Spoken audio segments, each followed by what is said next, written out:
9 former Oregon Ducks will look to elevate their draft stock at this week's NFL Combine. And George Wrighster has annoyed me with yet another ridiculous ranking involving the Ducks. All that and more here on the Ducks Confidential Podcast. I am Aaron Fentress of the Oregonian OregonLive. He is George Wrighster of the Unafraid Show and the CW. It's Combine Week, George. Does it bring back memories to, what was that, 2001 for you when you participated? Is that right? 2001? No, man, 2003. Hey, wait, damn. First of all, before we start and get deep into this, Aaron Fentress, when we talk about things about me and my history, he is surprised all the time. He's like, George, hey, you were a JUCO guy, right?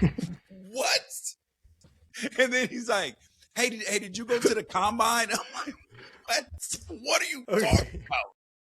No. I said you went to the Combine, right? Like, I was confused. Run of the night, standard issue player. No, Aaron.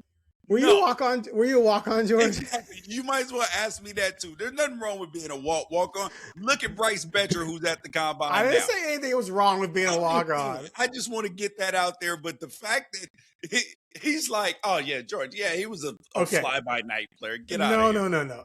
Look, I knew you were a drafted player. I knew you played several years in the NFL. The reason why I asked about the JUCO thing is because Football Reference only has you for 2 seasons. And so I think when I saw that, I assumed you were a JUCO guy. So you need to call Reference and tell them to put in what it, because you played in 2000, didn't you? Yes, but then they should have 2000 George Wrighster. How many games you played at least? I told this story before, Aaron. So in 2000, we're off the rails already. In 2000, I played in every single game, at least 15 or 20 snaps a game. First game of the season, we played at Wisconsin, Camp Randall, which is one of the greatest places to play college football. By the way, it's still behind the Autzen Stadium, but it is up there. Their fans are amazing. Anyways, in that game, Michael Bennett also ran for he had 26 carries for 19 yards, but the defense was killing him. Except for he had three carries for 220. No, seriously. But I remember. Joey throws me a ball in the back of the end zone. Terrible pass. I catch it, but then I get flipped over, land on my head. Ball pops out, right? Whole rest of the season, not one single solitary pass came back my way. We played against Texas in the Holiday Bowl. I am bawling my eyes out after the game. Everybody's happy. We beat Texas. Lights are out in the stadium. Fireworks are going off. And I'm on the field crying my eyes out. I played the entire season. No stats. I didn't get a penalty. You got a target. Go ahead. Sorry. One target, and they weren't even keeping track of targets at that time. So, messed up, bro. And so I was like, the only way anybody even knows that I'm on the team is because I was in the picture. If they watch film, they're like, oh, who's that number 81 guy over there? And so then that was the best thing that ever happened to my career. I was like, this will never happen again in my life. Busted my ass, and the rest is history. But that's why there are no stats from 2000, Aaron, and then there are no stats from 2003, Aaron, because I left as a junior. Do you understand what it's like to leave as a junior? You have to be a special player to leave as a junior and get drafted. Ooh, how long you been holding that in there, George? And I had a second round grade, and then the Cowboys and other teams called me in the second round. However, I talked to Bill Parcells after I go in the 4th round. I'm like, yo, I thought y'all were going to draft me. He said, well, the issue was some of your character issues. I was like, what? I've never been in trouble a day in my life. Hey, I can vouch for those character issues. And they were like, yeah, but both of your roommates had DUIs. That you were around some gang members, and I was like, what does that mean? And gang members at school? No. Well, when you were growing up? Yes, but also they dug all in your stuff. Yes. And I was like, yeah, but I didn't do any of these things. Yeah, but you were hanging around them. Guilty by association. You're not gonna roll the dice. And that taught me a lot about the circle that you hang around you and the people that judge you. Very true. Okay, but can we move past the JUCO thing? I feel like I really touched a nerve with that. It kind of hurt you, and No, I there's feel nothing wrong bad. with JUCO, Like, I bro. feel bad, but it No, was an there's honest nothing. mistake. It was an honest mistake. But we should call. I'm gonna see if I can contact reference. Say George Wrighster played in 2000. He played in all 12 games. Put 12 games there, and then zeros across. And one target. Is there a target? No, there's no targets on there. Yes, exactly. What would you rather? Leave it blank, or would you want the 2012 games, zero anything? What would you want? Give me my one target. Just at least acknowledge that I was there. They don't have targets on the college exactly. football So there's reference. nowhere to put it. So you just have to game, but you can have games though. Just to show you played. It's not that big of a deal, but it is a big deal. Okay. Whew, I'm glad. I hope that was therapeutic for you to get all that out. I didn't realize this was such a touchy subject for you. Let's talk before we get into breaking down all 9 players who are going to the combine. And the 9 are Bryce Betcher, Noah Whittington, Malik Benson, Kenyon Sadiq, Jaden Kennedy, Dylan Thieneman, and then 3 linemen, Harkey, Pregnon, and World are all going to the combine. 9 dudes. I talked to an NFL scout for a bunch of articles I'm going to do this week on each individual player. The initial preview is on OregonLive right now. You can check it out. The scout broke down each player and what he feels about them and their, what they need to do at the combine to elevate their stock, etc. But I'm curious because, George, I looked you up. I looked up your combine, and I'm looking at this 40 time, bro. This 40 time has you as a 4.89. Now, you were a tight end and all, but Aaron, stop it. Stop. You were trying to troll me right now. I told you before the show started, I did not run a 40 at the combine. Okay, so ladies and gentlemen, hamstring. I did all the jumps. I did the broad jump. I did the vertical. What does it say my vertical was on there? Okay, it says, hold on a second. I'm trying to make this bigger. All right, your vertical 34.5. That's nice. What? 34.5. Is that bad? Nonsense. I jumped 34.5. I jumped 37 and a half at the combine. This is bench 16 reps. That's a lie too. I did 19. What are we doing? Somebody just jump data. Broad jump 115. 115? Broad jump. That's good.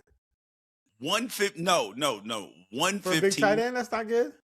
115? That's not even a broad jump. You're standing like it should be like 9 feet or 10 feet or something like that. Maybe that's in inches. It says broad jump 115.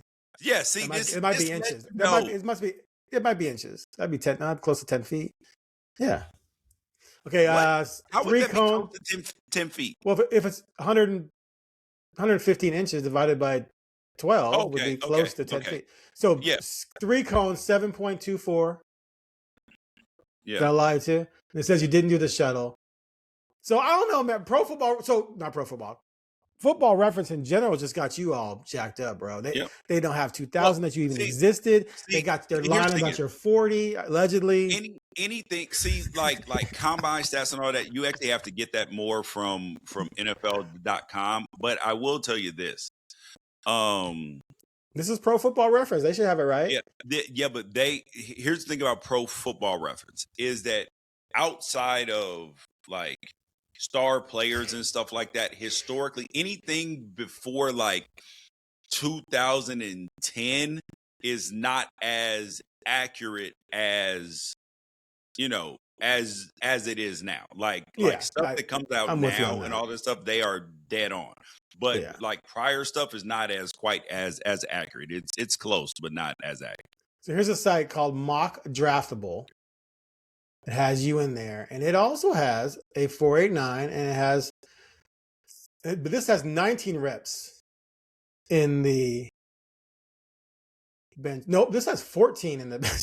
Exactly. Come on, man. But it has it has an asterisk. Measurement from source other than the NFL Combine for your 40. So they put an asterisk by it. So, man, was that your pro day? What'd you run a pro day? 4.61 and 4.67. That was handheld though, right?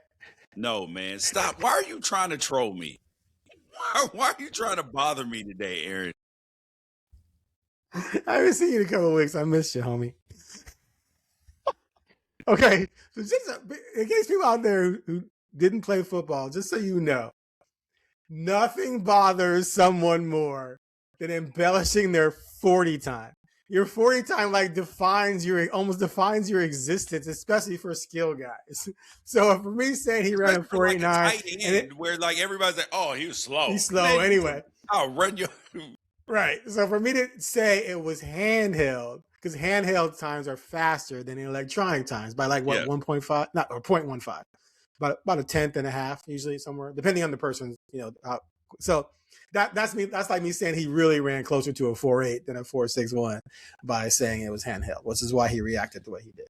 Yeah, so, exactly. Anyway, okay, all right. Well, I got in my bust George's chops for a little bit out of my system after a couple weeks off. All right, so let me ask you this question. Let's start with this though. So obviously, there's a long process from the end of the season. You got your game film, then you got your workout for the combine, then you got your pro day, then you got individual workouts. When I covered the Ducks before and I covered the Seahawks before, and I would talk to NFL scouts and people like that, they all would say, look, your film is the single most important thing. But the combine and the pro day is basically just trying to verify what they think they saw on film. And some people say, what does it matter, their broad jump? What does it matter, this jump or their cone and blah, blah, blah. And what one scout told me a long time ago was he said, look, we can take all those numbers and you can cross-reference them with the past, and you can see a correlation between certain numbers and the success of certain players. And one of the things he pointed out to was longevity. So he says, like, a guy who might be a really good football player but doesn't have great explosion, well, over time, with wear and tear, your explosion is going to diminish. So if you start out with A explosion and you diminish down to B explosion, you're still really good. If you start out with B minus explosion and you degrade over years down to C minus explosion, well, then you're not going to be as good. So they can sort of project your longevity in that way as well. But give me your opinions on just the combine and how important or not important you think it is. I think the interviews are much more important, but there's so much put into these interviews and really into the on-field performance. You are in underwear. You are not doing. You are out there literally in skims, and you are not playing football. The biggest thing that needs to be measured is the man's heart. And his dedication to his craft. Like, this is how people get so enamored, and you draft Anthony Richardson in the first round. You're like, oh my God, look at him. He hit the roof. Who cares? Looks like Cam. He's built like Cam. He's got an arm like Jamarcus Russell. And turn on the film. I know, turn on the film. What's he doing? He can't hit water standing in a boat. Like, what do we think that this is? Right.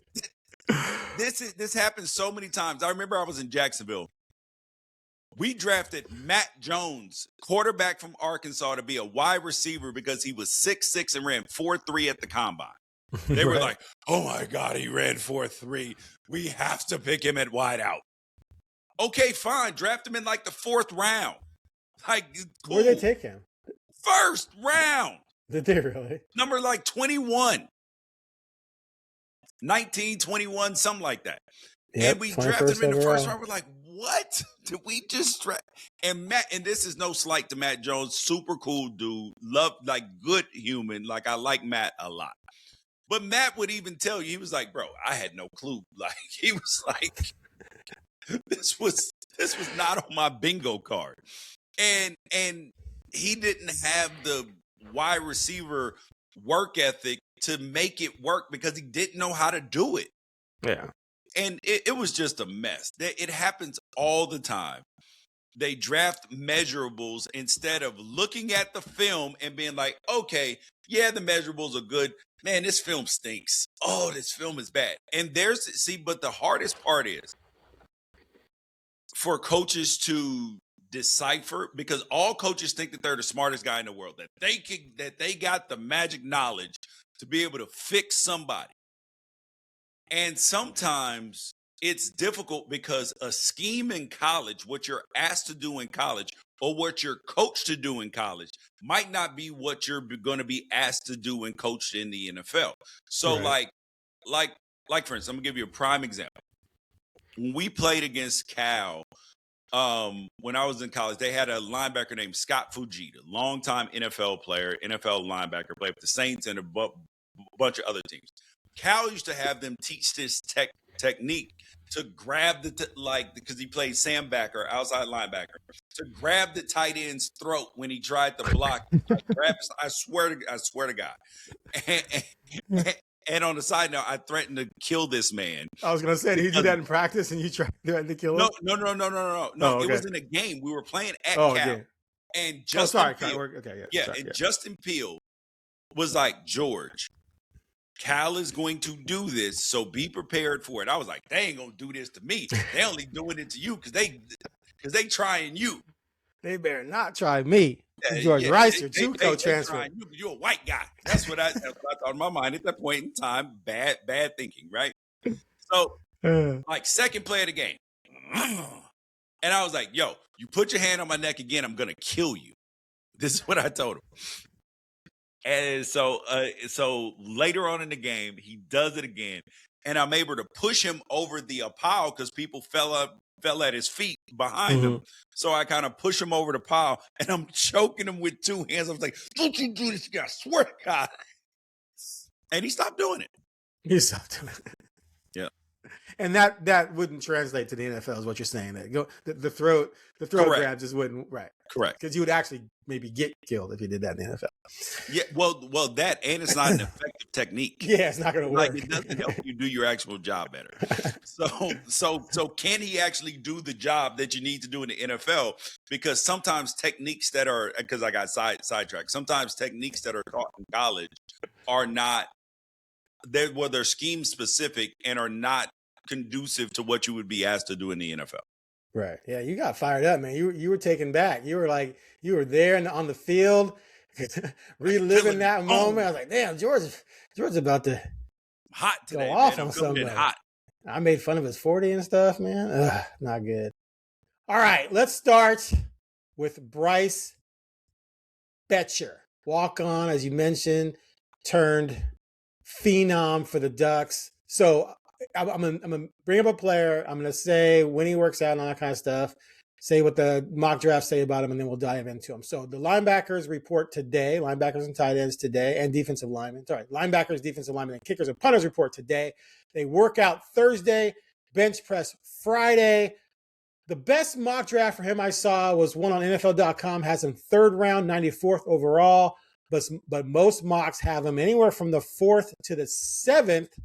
Scout I talked to said he checks all the boxes for production and intelligence, worries about him in space, but does believe he can be a green dot guy or captain, a leader on the defense, calling things with his intellect, and can definitely fill the gaps, come downhill, make plays, can play special teams, can go in. He said he can go in for your backup if you need to at middle linebacker. Doesn't know if he's going to develop into a full-time starter, but thinks he can if he can improve in space.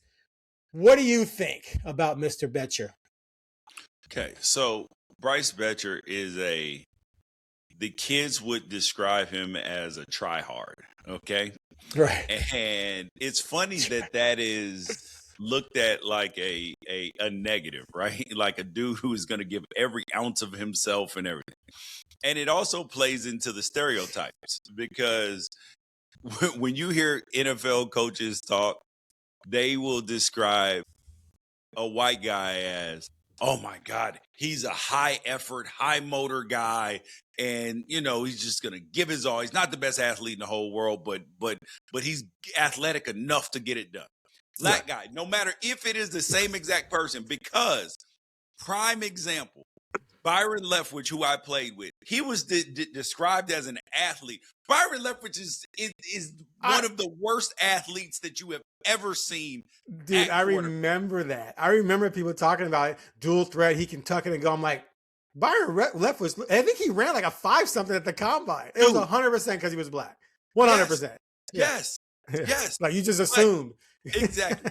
But this time it's true about Bryce Betcher. Okay. But but if you look at how much he's grown as a player, because he was a baseball player, he was a walk-on. And I actually think that he's going to, like, his energy is going to allow him to be successful, at least as a special teams guy initially, okay? And I look at him the same way I look at a guy like Noah Sewell, okay? Noah Sewell, who plays for your Chicago Bears. Yep. I wasn't sure if he was going to make it in the NFL. And he has. And he started a bunch of games for you guys this year, right? Yeah. Like, that's who I see Bryce Betcher as, except for I think that Bryce Betcher's starting out at a little higher point than Noah was. Gotcha.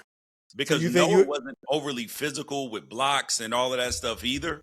He would get swallowed up by blocks. And that's kind of what Bryce does at time. And Bryce's physicality meeting in the hole has to be a little bit better. But he's going to do well on special teams. And if he can get in the league and hang around on special teams for like a year or so and an injury happens in front of him or something like that, he'll get a chance to be a full-time starter. I think that the future is bright for him. He's like somewhere in between a 4. If he could remain a special teams player for a decade, but he could also I put him somewhere between 4 and 7-year player. What round then? So you think 4, 5, 6 makes sense? I think if he tests well, he could end up as high as 3rd, but probably 4. Okay. Yeah, one of the things the scout said is he's really instinctive and he played well within that scheme. They do a lot of stuff to kind of funnel the ball to him, and he's responsible for making a lot of those plays. And you got to remember he makes that them, but he's smart. He's very smart. His point was that the scheme allowed him to be in position to make a lot of plays, as opposed to him using elite athleticism and things like that to go out and make plays. But that also translates well to the NFL too. Like that's literally what the Ravens did with Ray Lewis. If blockers got up on Ray Lewis, like on the times that they did, he couldn't get off blocks. That's why they had those big giant D linemen in front of him. Yeah, but if you leave him free, buddy, Saragusa, yeah. Every tackle will be made. He ain't missing no tackles. So, yeah. Okay. All right, let's move on to Mr. Sadiq, projected by everyone to be a first-round pick. Elite athlete, of course. The only knock, and it's not really a knock, but the only thing the scout said, and let me explain this real quick. He said the only thing he doesn't have is he doesn't have the ideal height. So you look at guys like Loveland for the Bears, Warren now for the Colts, Pitts, who went to Atlanta, number 5 overall. Those guys are all 6'6". At 6'3", he says he doesn't give you the same target range as those taller guys do, but he's a very good blocker. And because he's such an agile guy and a good receiver, he's a nightmare. It's a matchup nightmare because, like what the Bears are doing with Loveland, if you go nickel when I go 2 tight ends, and the Bears and the Ducks were doing this too with Johnson and Sadiq. If you go nickel, we're blocking the hell out of your nickel.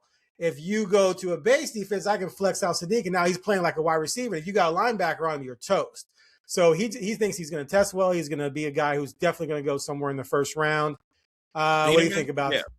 And of course, I'm asking you, even though you clearly don't know that much about tight ends, but what do you think? Huh? Oh, you're talking about Sadiq. Yeah. What did I say? Yeah. I got lost for a second. I thought you were talking about Thieneman. No. Sadiq. He is 100% a first-round player. He is going to get drafted in the first round because, like you said, he's going to test well. Now, here is my 100% true thoughts about Kenyon Sadiq. Now that the season is over with, I will, and I kind of let it out a little bit in the season, but so I was like, Kenyon Sadiq, I just kept hearing how great of an athlete he was, how he's the best athlete on our team and all of this stuff. And I was like coming into the season, I was like, he looks a little stiff. Sometimes he drops balls. I was like, he's good. I just don't see it fully. I was like, I see the talent. I see the measurables. I see all of that. I was not a true believer. Okay. And then the beginning of the season, I didn't like the way that they were using him. I was like, if he's supposed to be one of your best players, why are we not feeding him the ball? Like finding a way to Brock Bowers this whole thing. Okay. Then I was confused. At the beginning of the season, then he dropped a couple balls, and then it just wasn't a real factor at all. And I was like, Right. what is Will Stein doing? Okay. I mean, I'm serious. That's what Yeah. I was like, yes, we're winning games, but the offense isn't looking as great. But why are we not using our best offensive player, which everybody keeps telling me about? So that was my first. I was like, Will, what are you doing, pal? So then the next thing comes up. You have the wide receiver injuries, and now you got to feature the tight ends. This dude started making catches that were special. Diving catches, turning the ball, like he started doing elite level things on top of the blocking, which you saw was elite level blocking, like elite level finishing. Like this is a dude that, and then I was like, oh my God, this dude is an upgraded version of George Kittle. Like in terms of like in college, I'm not saying that he's George Kittle. Like you put him in, he's going to be George Kittle in the NFL. But I'm saying a guy who attacks blocking with the same ferocity and wants to finish plays and everything else. So that's who I look at him as a George Kittle. But I think that he does have better athleticism than George Kittle. Well, especially than what George Kittle has now, because he's been beat the hell up. But yeah, he's 100% undoubtedly a first round pick, because there is a 0% chance that he goes and doesn't test well. All right, that was easy. Okay. Next up here we have. Sorry, real quick. The tight ends report. Like I said, they register Tuesday, workout on Friday, bench press Saturday. You can watch all this on NFL Network, by the way. All right, Jaden Kennedy, defensive back. A lot of people have him going late or being undrafted. What the scout told me was, first he said he loves him. He says he thinks the guy delivers in multiple different ways. Corner, nickel, can play some safety, scrappy. He said the key is going to be, because he's on the smaller side, listed 5'10", 175, which he wonders if he's really 175, that he has to test well in order to assure himself of going, before the 6th or 7th or undrafted. He thinks he will test well, but every level of, skill that a DB needs to succeed in the NFL, he believes he has, except maybe the all-out speed you might need and the size. So we'll see how he measures out and we'll see how he tests. But what are your impressions of Jaden? What does he need to do this week? Okay. Candidate, and I know that this is going to sound wild. To me,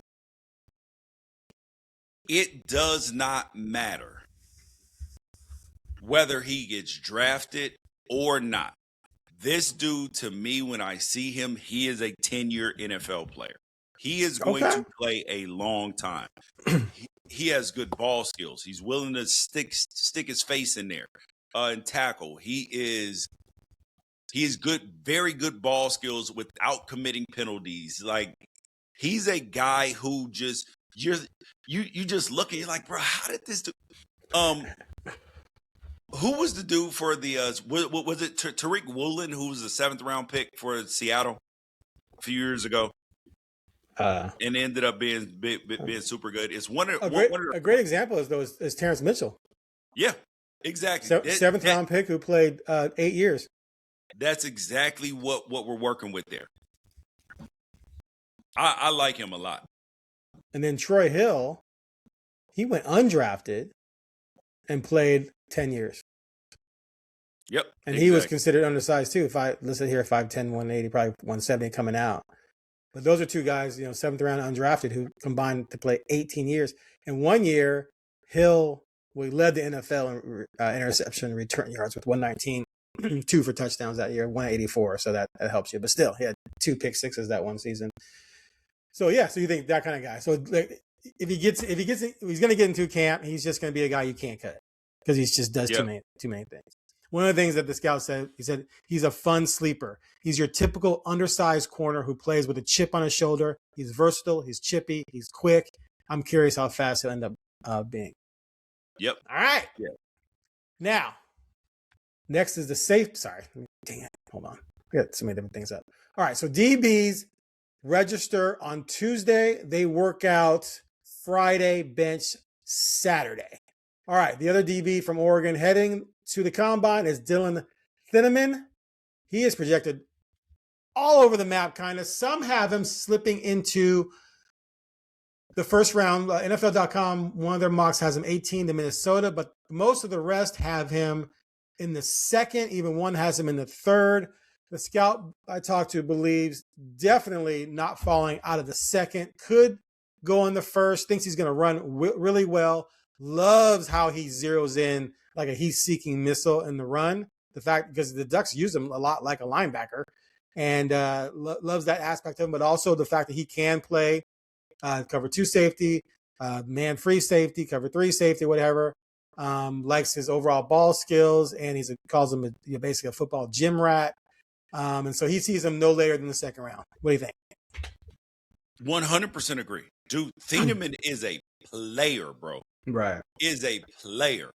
And the cool part, the way Oregon used him was similar to the way that Ohio State used Caleb Downs. He's just a little bit bigger, and Caleb Downs just never makes a mistake ever. He don't miss a tackle. So if Caleb Downs is a 10 out of 10 college football player, I believe that Thieneman is 9 out of 10. Like it is just like that. It's a step down, but it ain't very much. And I think that his pro potential is very good because he's willing to play in the box. He can play in the box, but he also can cover. Those guys are hard to come by. He reminds me of Deion Grant, who I played with in the league, won a Super Bowl with the Giants. Very good player, good leader. Instincts are good. He's a longtime NFL player too, I think. One point the scout made, he said he's not getting out of day 2, but if he runs fast enough, he could sneak into day 1. He thinks he's definitely going to run the 4.4s, which surprised me a little bit because I don't know if I saw a 4.4 guy, but not like I was watching his speed that closely. And he's probably a mid 4.4 guy. That would be ideal. If he runs anything faster than a 4.46, that's a plus. If he mess around and run like 4.39. It is going. He will. Oh, there is a 0% chance he gets out of the first round. Then, yeah, I mean, because safety is a spot where you're not. NFL teams aren't necessarily counting on a lot of guys to run 4.4 as safety. That's why when elite running back, elite receivers get downfield against safeties, they usually score. Exactly. It's the corners that run them down, not the safeties. But anyway, he added that it's not a high end draft class for DBs. He made a good career move coming out this season because it elevates his stock because the competition isn't as stiff this season. All right, next up, Noah Whittington. Running backs, receivers, and quarterbacks register on Tuesday. He will work out on the field Saturday and will bench on Sunday. Whittington, I see right now late rounds to undrafted. One of the points the scout made is he loves his production. He loves his ability to play the game. The problem is he's undersized, 5'8", 205 maybe. He might not run well at the combine, the Scott anticipated, because he's still a little, recovering from the injuries that kept him out of the national championship game. He thinks he definitely will end up in a camp. If he can play special teams, that might keep him around. He's just not sure if he's going to be a guy that you can use on a regular basis out of the backfield in the NFL. Well, okay. So I don't disagree with a lot of that. I do think the one part I would disagree with is the special teams part, because most Oregon starters have been special teamers at some point in time. And Noah, I believe for sure, has been a special teamer at some point in time. Like, that's one of the things that you have to do, because Dan and the staff, they're preparing you for the NFL. Like, if you think you're too good to play special teams and all that, no, you're not. You're actually get out there, some experience to where you know how to do this too, because that's probably going to be the thing that carries you through the beginning of your career. And now, But is he good? But is he good enough there to stick? Because I mean, you're not going to make him your lead kickoff returner, are you? no, Well, no, no, no, no, yeah. no, no. I'm talking about running down on kickoff, on punt, on punt return, like stuff like that. I'm not talking about as the actual returner, because I'm not sure if he's dynamic enough to be the returner, but Westbrook was and stuff like that. So it could happen, but I doubt it as the, like, I don't think he's going to be dynamic enough as the actual returner. I think his best chance is to be a special teamer and maybe contribute some as a returner, but mainly the going to go tackle people part. And but then he has to have a function on offense. If you're the third back, what does he give you as a third back that you're going to dress this guy? I think that's the point. Third and fourth back, your fourth back is mainly a special teams guy. Because he reminds me of this guy I played with named Montel Owens, who played 10 years in the league. I think he got like 5 carries his whole entire NFL career. What's his name? Montel Owens.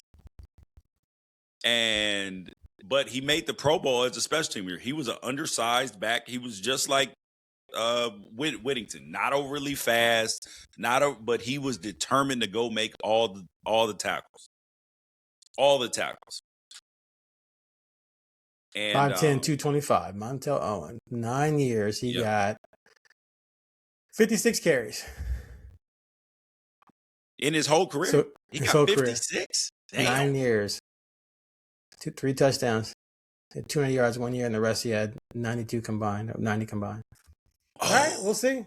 But see, this guy was 225, and that was one of the questions. He was a little meatball. Yeah, he was bigger and stronger, and maybe could handle that responsibility. So we'll see. I mean, everyone loves Noah. Hope he makes it, but this scout thinks it's going to be kind of tough. All right, wide receiver, Malik Benson. As I said, receivers, running backs will register Tuesday, work out Saturday, run RC bench press Sunday. So everything I see on Benson's late rounds to undrafted. This scout said he's got to run fast. Like, he's got to run in the 4.3s probably to get drafted, is what this scout thinks. He runs in the 4.4s. Yeah. He's probably going to go undrafted. He's got a lot of things to clean up route running, but he does have the speed and he can return, so that'll help. But it just doesn't know if he thinks the production over his career is going to hurt him, although he did have a big year this last year, so that's why he's got to really run well. And according to the scout, he didn't show much in terms of route running savvy or other than breakaway speed. It's not like he was making a ton of people miss or things like that. Definitely can play some special teams. The return thing will help. But anyway, what do you think? All right. So I would have said no, right? And I have asked somebody about Malik Benson, a NFL coach, about him. He believes that there's something there. He was like, it was that play. He was like, I was watching the game, that Washington game. He showed that he can move. And then that punt return versus USC, he was like, yo, this is a guy, if he gets the ball in his hands, and he showed some good catching ability too. So they are now intrigued with him. And you are right. If he tests well, then he's going to have a very good shot at things. Very good shot at things. All right. Then we got the 3 offensive linemen. Let's start with Isaiah World, just because he is injured. Obviously, ACL surgery in January, so he's not going to do any of the agility stuff. Registration day for linemen is Wednesday. They work out Sunday and bench Monday. I guess he could conceivably show up if he shows up to do interviews and bench. Yeah, he will absolutely be at the combine because he wants to do them interviews. Yeah, I mean, that's, like you said, that's the important part. Now, the highest I saw him projected was 3rd round to the Chargers. And just for the record, mock drafts that go beyond the first round, identifying players with a team, I think are just hilarious because they're like 90% wrong. How do you know what team's going to take in the fourth round? But anyway, but just saying, this is what it says. Chargers third round. But his stock has to fall with the ACL. Probably won't play next season. But as the scout said, he's just too good for no one to draft him. Like you draft him, you know, he's injured. He's there learning. Yeah. He does what he can do as he's rehabilitating, but that he's just too good at everything. Like he's just a legitimate NFL tackle. He's going to get drafted. Well, he's a legitimate athlete. Yeah, he's a legitimate athlete. And he has to make sure that like him testing was going to be crucial because he did not have the best season that like the season didn't match the expectations. And he had trouble with pass rushers at times. His footwork needs some work. He's not a project, but he's neither. So with the injury, I'm seeing him as a late round draft pick. I got him as a late round draft pick now. I thought he was already going to be in that. Like he does play a premium position, and they're usually what like 20 tackles taken every year. 20 some tackles drafted every year. So he was probably going to be in the middle of that. Around 8 to 10, but now I think he falls down to about 15 to 18, and that'll put him, somewhere in the 5th, 6th round. Somebody's gonna be like, "Yo, this kid's talented. We'll get him healthy. Stash we'll post him up." Yeah. Especially in the rounds where a lot of guys you're drafting might end up on practice squad anyway. This is a guy you could be getting a steal. You might not put him on practice squad because someone could steal him, but you keep him around. Let him rehabilitate. Boom, you got a guy who could have been a third round pick. All right. Speaking of tackles not living up to the hype for Oregon, I'm glad you brought that up because this scout made it clear that World has some things to work on. Like there were some deficiencies and things he needs to get better at. He also said the same thing about Harkey, which is what you have said. And you indicated on our podcast last time we talked about this that you thought he was going to project better as a guard. And that's exactly what this scout said. How he framed it, he said he's an athletic lineman with some size. He plays with that edge and that chippiness that you like. Yep. But he said he's athletic enough to play tackle, but just not overall good enough. But Correct. If you take that athleticism and that nastiness and you put him at guard, now all of a sudden you got someone who's protected because he's not in space. And when he gets out and pulls, he can go out and get backers and get DBs and put them on their ass in the run game. Super athletic guard. Right. So he likes him a lot. Still thinks probably mid to late rounds, but definitely sees him as a guy who can make his way in the NFL and have success. Yeah. I think Harkey goes. If it depends on how he tests and how he looked. I'm going 3 through 5. Okay. Yeah, this guy said mid roundish. Yeah, 4 or 5. But he could definitely end up as high as a third rounder if he tests well because they're gonna have him work out at tackle and guard, but guard for the most part. Like everybody is saying that I've talked to, even people at Oregon, they're like, "Yo, no, this kid's an NFL guard. He's not a tackle." Fair. Yeah, like he may be able to, like he'll be a guy that will be a guard, but then if you have catastrophic injuries on the team and he had to move to tackle, the house won't burn down. Right. He gives you some versatility. Yes, there we go. Right. That's a nice way. You might have to have a back chip over there or a tight end help out or something, but he can do it. He can do it against maybe not elite pass rushers. So one of the things that the scout said was, I think his strength will be out running in space, pulling, being the next run defender that gets out on edges and flat backs, corners, and linebackers. That's always a good thing. All right. Now let's get to the beast, Emmanuel Pregnon. Okay. So most mock drafts, late first round or in the second is where people have him going. Scouts said he's a bruiser through and through. He's powerful. He is big. He is strong. Called him a mauler. He's exactly, Okay, one point he made, though, he just said he thinks he'd be better in gap scheme Then an outside zone running team, because he may not be great getting, moving too far out of the box necessarily. But, he said, hey, teams that run more gap scheme are going to value him higher than someone else, but there's plenty of teams that do that. Therefore, he's going to have a lot of value in the first or second round. What do you think? So, Pregnon is a guy that nobody has anything bad to say about him. It's just going to be like he doesn't play a premium position because he's, a guard. So you're already already out of the first 15 picks as a guard for the most part.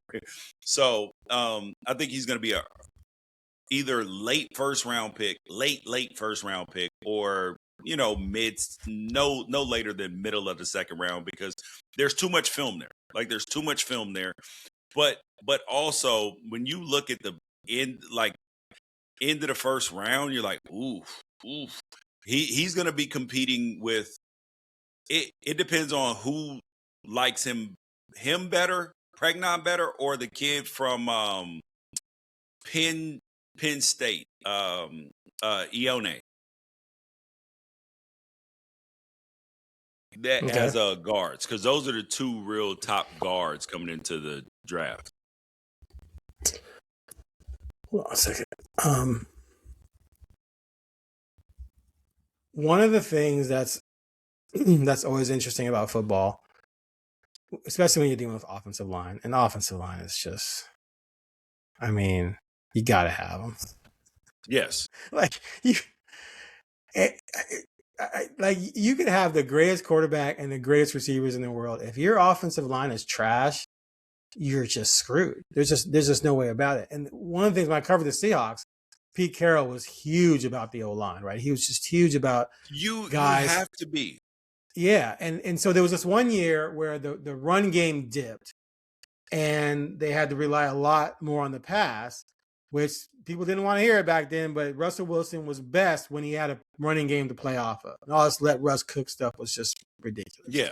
Because that wasn't his strength. And we saw that one year where they let him cook for 4 or 5 games. He was killing it. And all of a sudden teams were like, oh, they're not going to run? Oh, the play action is garbage? Send the house at that 5'11" quarterback, and they started beating the shot out of him. But anyway, one offseason, they tried to fix the O-line, and they went out and they got this guy named Tucker.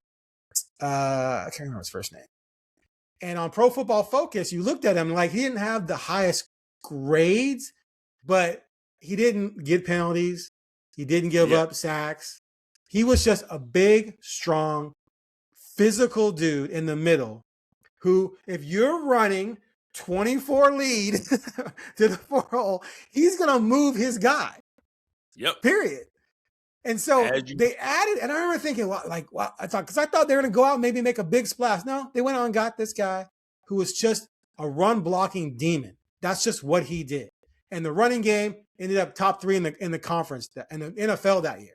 And it wasn't just him; they did some other things too. But it was just a great example of how guys like Pregnon, like you said, there's it's not a premium position, right? Yeah, he's not flashy. Sure. He's clearly not as gifted or talented as your tackles are, but he is going to keep the A gap and the B gap are secure on his side. And if you want to run behind him, he is moving mountains to do that. So you played alongside guys like that. You know how valuable they are and how much they change everything. And when you have a weak one, how it just brings everything down. Like it's just, we can't run that run play. We can't protect that. We can't. It was crazy when I was in the NFL, I never played with one Pro Bowl guy who made the Pro Bowl, I don't think, on the offensive line. But we had a couple guys who were kind of close. But mind you, this when the Pro Bowl was really Pro Bowl. You weren't with Baselli? Nope. He got traded before I got there to go to Houston. Oh, okay. Okay, continue. So you were making a point? Yeah, but the guys that I played with, some of them were good, but when we had a bad tackle, and one of them is a friend of mine now, oh man, it was rough. I don't know how many times the Bears have done this where they tried to play it cheap at tackle and they got some 7th rounder who they think is coming along or some project or whatever, and they stick a guy at left tackle and you're like, wait a minute, that's like work. That's like the second most important position on the team. And Exactly. then, and it just like and it's not like he's giving a sack, even giving up a sack every game, but it's not the point. You're giving up pressures. You're just, it's not secure over there. The quarterback doesn't feel secure. Just disruptive all over the place. Yeah. And maybe you're not giving up a sack because the quarterback escaped or the quarterback had to step up earlier than he wanted to. I mean, it just trickles. Heck, probably the greatest example ever is the 2014 Ducks when they had Andre Y and Johnstone were lost early for the season. And so they had to play Crosby, whom they wanted to redshirt. They had to play him at right tackle. And then Matt Pearson had to play a lot of walk-on. And then Fisher got hurt. Fisher, left tackle, gets hurt. They gave up 19 sacks in 2 games against Washington State and Arizona when they lost Arizona. It was like 7, maybe it was 19. Maybe it was 12 or 13. It was a lot. It doesn't matter. It was like 12. It was like 7 one game, 5 the other. But it's too many. But the point was the year before they'd only give up 19. That 2-game stretch they gave up, I think it was like 13 or 14. Anyway, the bottom line is Marcus was running for his life. Then Fisher comes back against UCLA, and the domino effect changed everything. And all of a sudden, Marcus wasn't touched the rest of the season until Ohio State. Yep. So exactly. So anyway, point being that Pregnon's a guy that teams are going to look at. If I run the type of schemes this guy does, I'm putting him in there, and I don't have to worry about it for the next however many years he's on the team. All right. Are there any guys who weren't invited to the Combine that you're curious to see what they do at Pro Day in March? Anyone else jump out? I can't really think of anyone that. I mean, so much of the team is returning. I know. All these guys came back. Oh, that was one thing the scout said is he extremely disappointed that all those guys on the D-line came back. Like Mateo had an off year, but his athleticism is elite. Even do not care. We do not care. Tuioti says it's nice, but would probably be a mid-round guy. And then Amari, he says, extremely talented cat. That guy is going to be sought after. And Amari was probably going to be a late first-round draft pick this year. Right. And then Bear, he said the only question with Bear is going to be, okay, what was going on at Georgia, USC? Had you turned the corner completely? This second year. Because that's the point you made too. 2 years of this, then everybody's like, then you can forget the past. Yeah. He's over it. He got stable. He got stable. Right. He has grown. Right. He has matured. So we do not care about them NFL players, them NFL scouts. Oh my gosh, I wish all them guys had come out. Shut up. Mind your business. Mind your business. Concentrate on them 2026s right now. Because listen, if push comes to shove, we might need to petition the NCAA, get these dudes some lawsuits for next year to get another year of eligibility for 2027. God, okay. All right, we've exhausted the Combine chat. You wanted to mention something about this ranking you did. Was it the most healthy programs in the country? You had the Ducks 2 or something like that. What was the category again? Okay. It was the top 12 college football programs right now. The current top programs 12. In general. And someone had Oregon 4 or 6. What'd they have? Someone else had 4. Someone else did the ranking first. They had them 4. And you said Oregon's number 2. Yes. And I mocked you a little bit, and you said, let's meet Josh outside. Pate who did it. Okay. Josh Pate, It was Josh Pate, and he put out the criteria. So I was like, okay, cool. I will run with your criteria because this makes sense. Okay. Number 1, so this is a rolling 3-year blend, okay? So this is the last 3 years, okay? This is not prior, nothing else before the last 3 seasons counts. Okay, Aaron? Okay. According to the rules. So are we understanding what the rules are? Yes, we are, sir. 3 years. On-field results. First thing. Talent acquisition 2. Resource pool. Number 4, organizational stability and structure. And number 5, slight look to the future. Okay? Based upon those criteria, I rank Ohio State 1, Oregon 2, Georgia 3, Indiana 4, Notre Dame 5, Texas 6, Michigan 7, Miami 8, Alabama 9, but their arrow's trending down, Texas A&M 10, Ole Miss 11, and Texas Tech 12. Wait, was that? Did you have Texas in there? Yes, Texas is 6. So you had 5 SEC programs. No, I did. Yes. And you're always trashing the SEC. You're always trashing the SEC. No. I'm always saying that their actual teams are overrated. But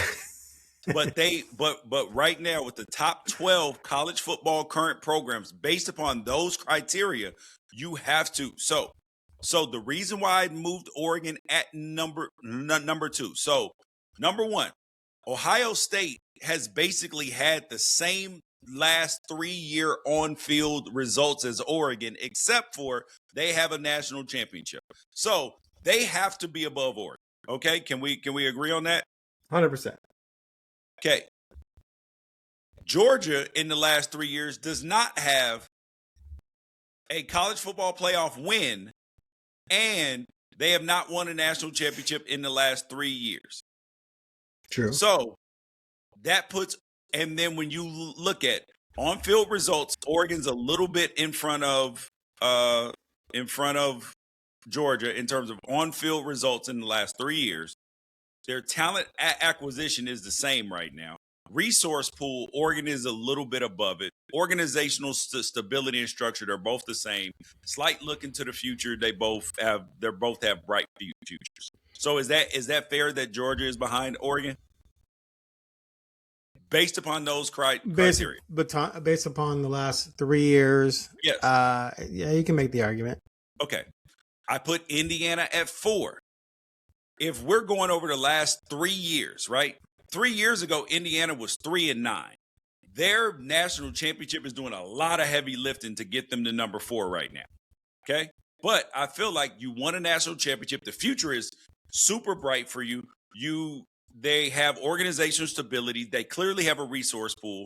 They're getting the talent that they want, and the on-field results were there. So, but I didn't feel like because it's 3 years, the criteria was 3 years. If it weren't 3 years, if it were just 2 years, I would have put Indiana at number 2. But I feel like that's fair at number 4. Notre Dame I have at number 5. Now, mind you, Notre Dame played in the national championship. They missed the college football playoff this year. So that dinged them down a little bit. The year before, they were in the top. They played in the national championship game. And then the year before that, I believe that they finished top 10. Their on-field results have been pretty good, but not as good as the 4 in front of them. Talent acquisition, excellent. One of the highest as well. Resource pool, organizational stability, slight look into the future. But their on-field results took them below Ohio State, Oregon, Georgia, and Indiana. Texas, they missed the college football playoff this year. They made it the 2 previous years. So their on-field results are a little bit behind all of those other teams. Their resource pool is great. Talent acquisition is great. Organization, like all of those things are bright. Like, so that's why they're there. Michigan at number 7, even though that they had a cheating national championship 3 years ago.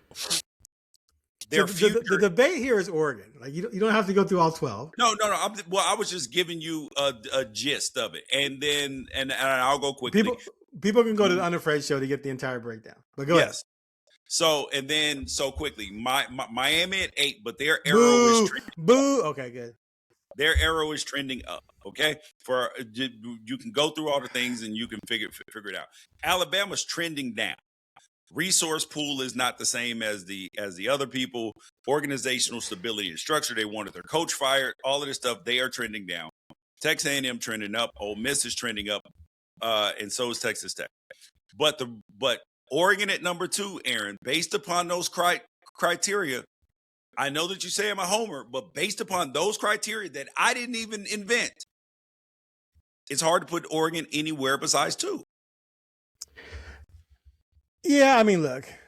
Oh, come on. Say the 2 words. Say them. Just let me finish. Okay, go. This isn't a congressional hearing. Go. Just let me finish my answer. If you don't let me finish my answer, I'm just going to say the Dow's at 50,000. Okay. Anyway.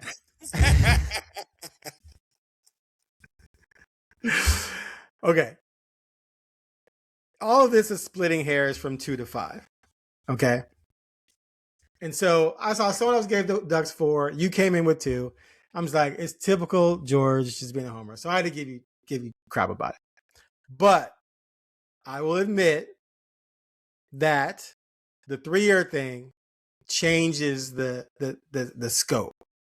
And so Georgia would be you in front of Oregon. You make a rational, in-depth, complete, well thought out argument that goes above and beyond being the homer that you are to state your case and support your position. So, bravo.